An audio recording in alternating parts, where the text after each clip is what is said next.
A desperate plea. In the depths of interstellar space, a massive alien fleet sliced through the void, their ships arranged in a perfect geometric formation.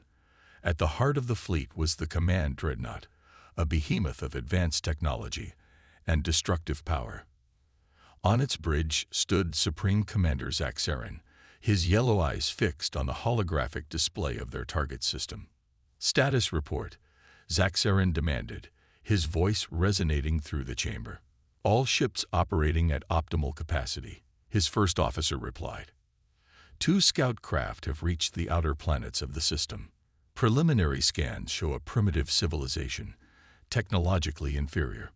They pose no threat." Zaxxarin allowed himself a small smile. Another easy conquest, another step in the grand expansion of the Corva Empire. Their quest for resources and living space would not be impeded by some backwater species just starting to reach for the stars. As if on cue, a communications officer spoke up. "Commander, we are receiving a transmission from the third planet. It appears to be a warning." Zaxxarin's brow furrowed. "Put it through." The holographic display shimmered and coalesced into the image of a human, an older male with a deeply lined face and piercing blue eyes. He wore a crisp uniform adorned with unfamiliar insignia. "Greetings," the human began, his voice steady but tinged with urgency. "I am Admiral Ezra Donovan of Earth Defense Command. We have detected your fleet's approach and analyzed your technology. We urge you to turn back now." Zaxxarin let out a sharp laugh. The audacity of this creature, to make demands of the Corva Empire. The human continued, undeterred. "We possess advanced weaponry reverse-engineered from an alien craft that crashed on our world decades ago. If you do not heed our warning and withdraw, we will be forced to defend ourselves. Conflict between our civilizations will only lead to mutual destruction. I implore you to choose peace." The transmission ended, and silence hung heavy on the bridge. Then, slowly, a chorus of laughter erupted from the Corvan officers. Zaxxarin himself chuckled, shaking his head. "Ignore their pathetic posturing," he commanded. "They seek to bluff us with tall tales of salvage technology. No primitive species could hope to challenge us. We will seize their planet and show them the consequences of such insolence." As the fleet resumed its inexorable advance, Supreme Commander Zaxxarin settled back into his chair, already picturing the fall of another world and the glory it would bring to his name. Little did he realize the truth behind the humans' warning, or the lengths to which they would go to protect their home. Underestimating the underdog. Earth Defense Command was in chaos. A chorus of warning klaxons blared as senior officers barked orders to their subordinates. On the main view screen, a visual feed from a defense satellite showed the Corvan fleet moving into a lower orbit, their ships bristling with weapons. Admiral Donovan stood at the center of the storm, his face grim. "Status of planetary defenses," he called out. "All ground-based installations are active and ready," a young officer replied. "Orbital platforms are moving to engage. And our ships. The Avalon, Celestia, and Daedalus are in position. Their captains await your orders." Donovan nodded. The trio of vessels were Earth's first and only ships outfitted with the reverse-engineered tech, the very ships the Corvans had dismissed as fantasy. They were about to get a rude awakening. On the bridge of the Avalon, Captain Nora Jensen watched her tactical display light up as the Corvans began their attack. Energy weapons of immense power slammed into Earth's orbital defenses, the platforms buckling and breaking under the onslaught. "Activate the Helix shield," she ordered. "Prepare the Zephyr missiles for counterattack." Her crew worked with focused efficiency, and within moments a shimmering field of energy enveloped the Avalon. The alien weaponry splashed harmlessly against the shield, unable to penetrate the advanced human technology. The Corvans paused their assault, momentarily thrown by the unexpected resistance. That hesitation was all Captain Jensen needed. "Fire Zephyrs 1 through 6, pattern Delta."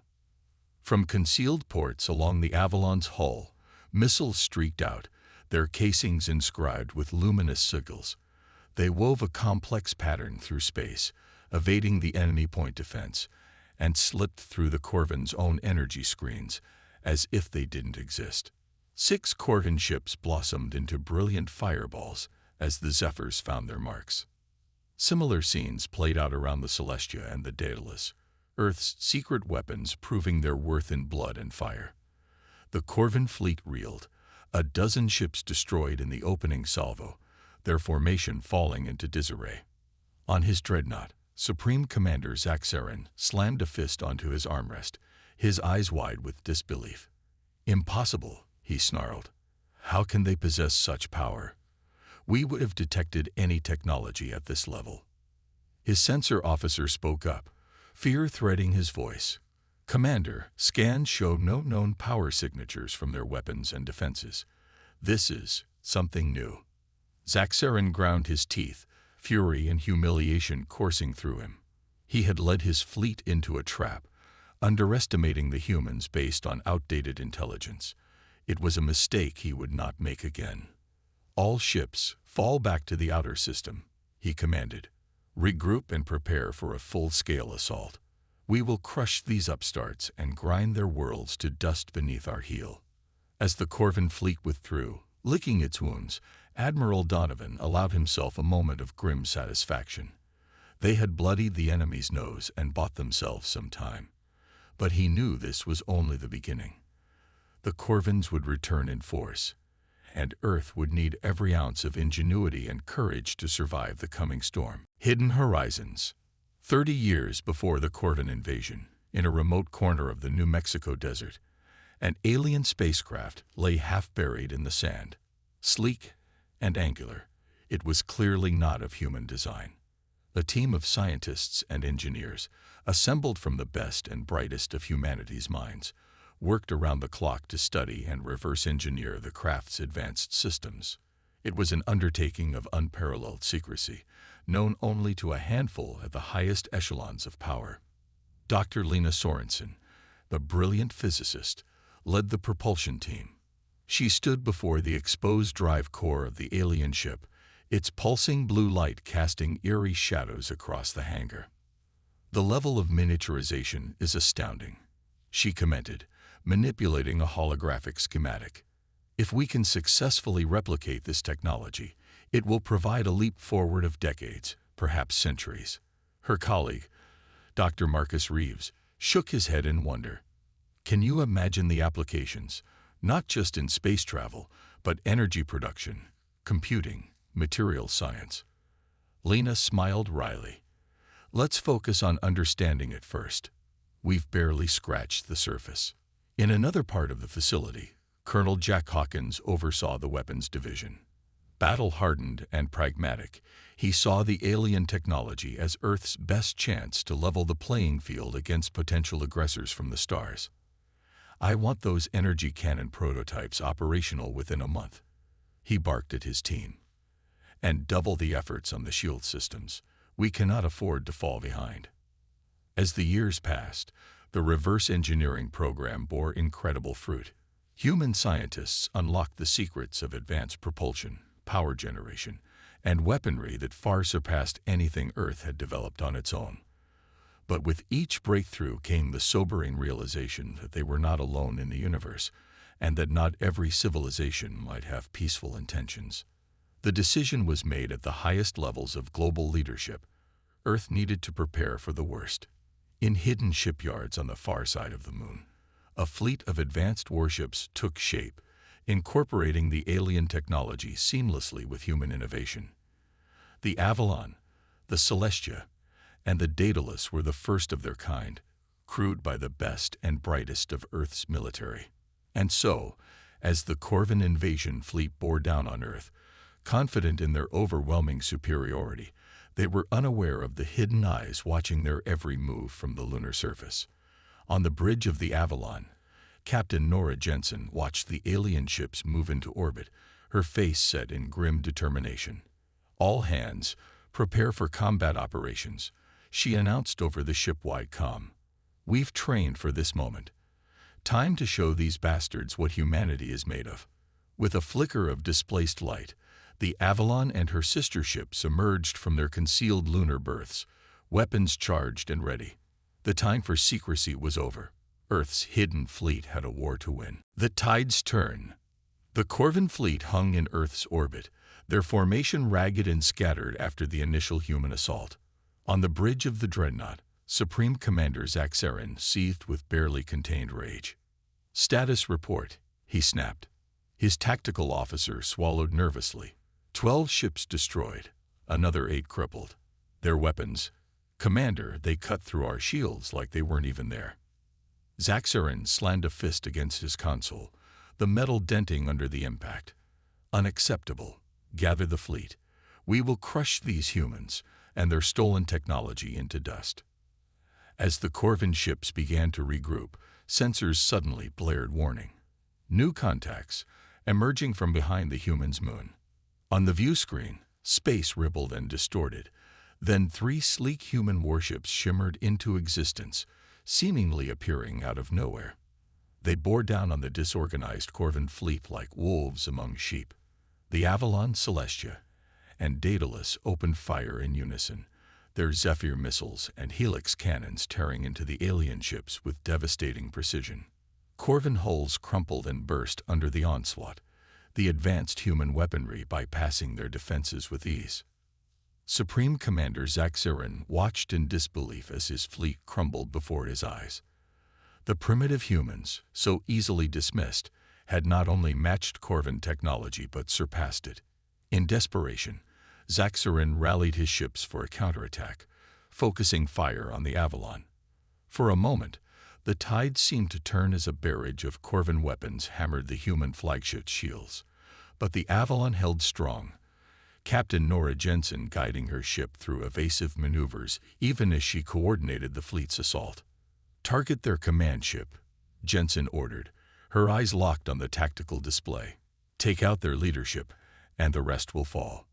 The Celestia and Daedalus moved in perfect synchronicity, flanking the dreadnought and pouring fire into its already weakened shields.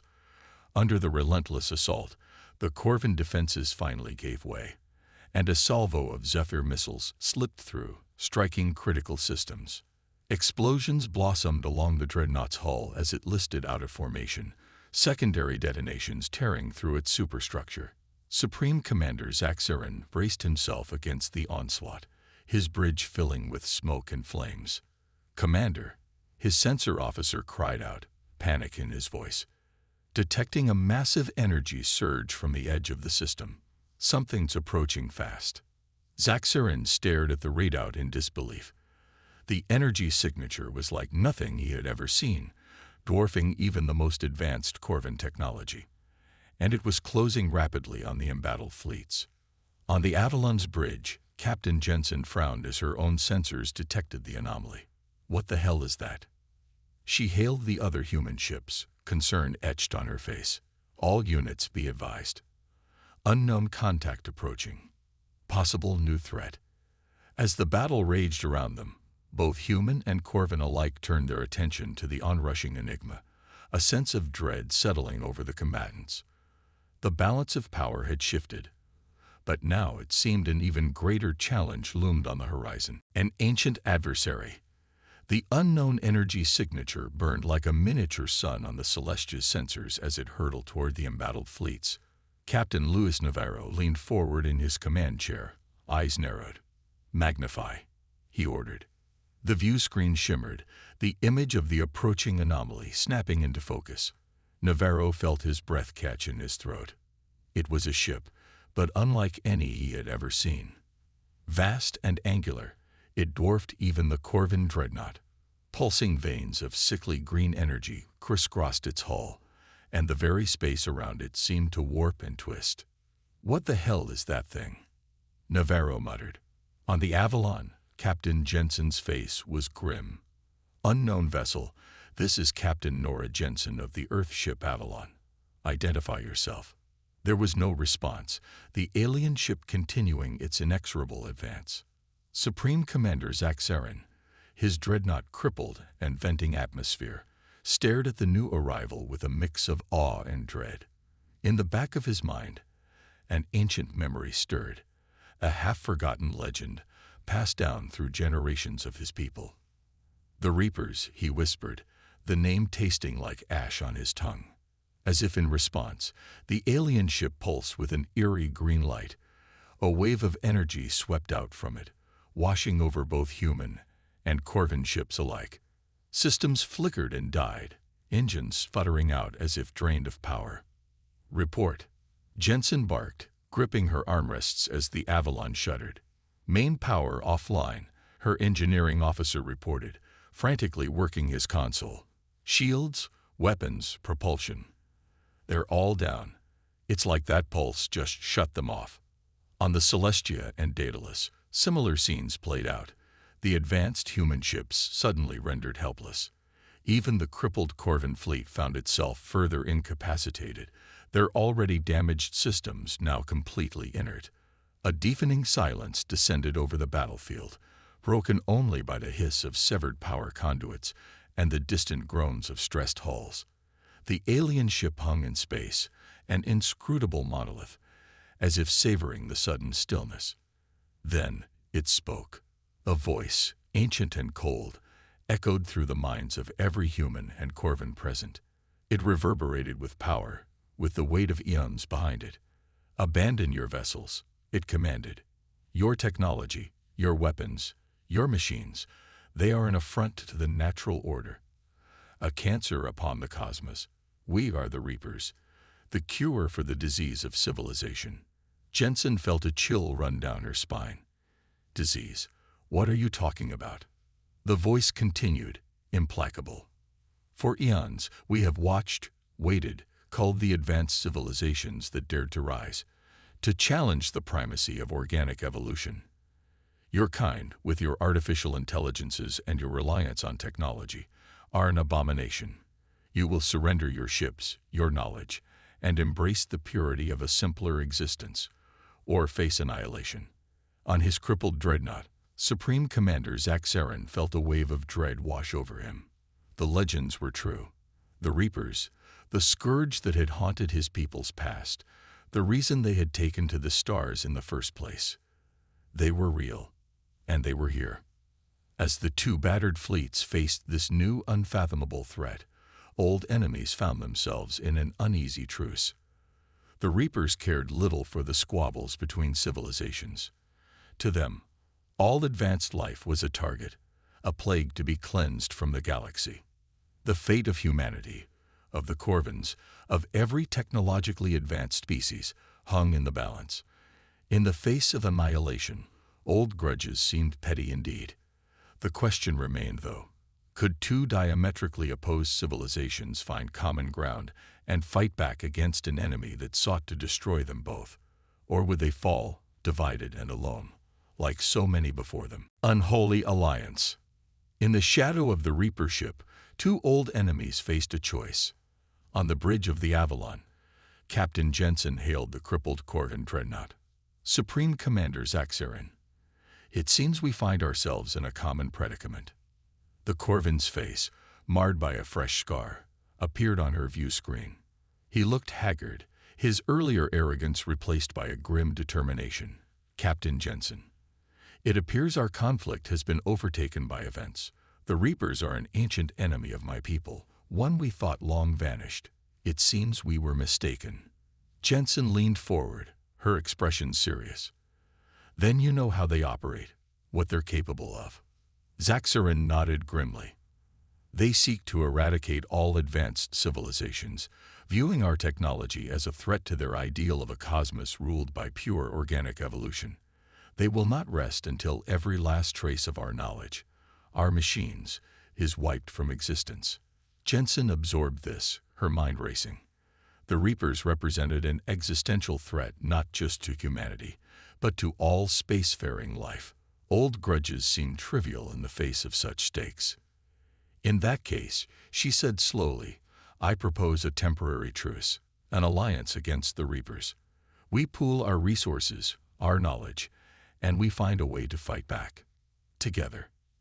Zaxxarin was silent for a long moment, the weight of history heavy on his shoulders. Then he looked up, meeting Jensen's gaze through the screen. "Agreed. The survival of both our people depends on it." As the word spread through both fleets, human and Corvan crews alike reacted with a mix of disbelief and grim determination. Engineers and scientists from both sides began working feverishly to repair and modify their crippled vessels, sharing technology and ideas at a breakneck pace. In a hastily assembled conference room on the Avalon, Jensen met with her fellow captains and a delegation from the Corvan fleet, led by Zaxxerin himself.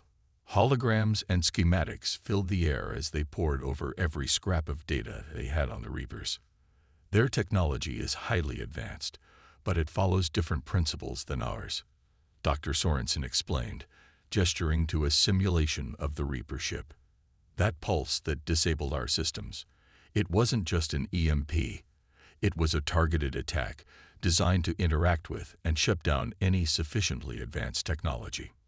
Then how do we fight back? Captain Navarro asked. If they can just shut down our ships, our weapons at will. Zaxxerin leaned forward, his yellow eyes glinting. We adapt. We use their own tactics against them. We build a weapon that targets their specific technology, disrupts their ability to manipulate ours. Jensen nodded slowly. It's a start, but we'll need something more, a way to even the odds. She took a deep breath, steeling herself. The decision she was about to make went against every protocol, every instinct of military secrecy. But these were desperate times. She met Zaxxerin's gaze. There's something else, something that might give us a chance. She told them about the secret research base, hidden in the depths of the Kuiper Belt, about the AI project, the most advanced ever developed by human science. It's called HFY, she explained, designed to be a strategic planning tool, to analyze threats and devise countermeasures. If we can bring it online, integrate it with the weapon you proposed, we might just stand a chance. The room was silent for a long moment. The implications were staggering, the risks enormous. But in the face of annihilation, what choice did they have? Then that's our plan, Zaxxerin said, his voice hard. We finish repairs, we head for your base. We bring this HFY online, and we take the fight to the Reapers, for both our peoples. As the meeting broke up, and the unlikely allies hurried to make preparations, the Reaper ship loomed in the distance, an implacable threat. The stakes could not be higher. The fate of all advanced life hung in the balance. But for the first time, there was a glimmer of hope. The knowledge that whatever their differences, their shared peril had forged the most unlikely alliance of all. Human and Corvan, side by side, ready to face the oncoming storm.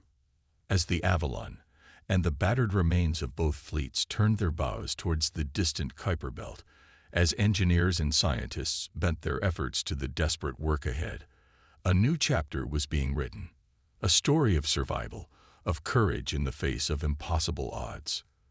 The battle was only beginning, but one thing was certain. Against the darkness of the Reapers, two species had found a common cause. And in that unity, that determination to fight for their very existence, there was a strength that even the most ancient of enemies would learn to fear. The end.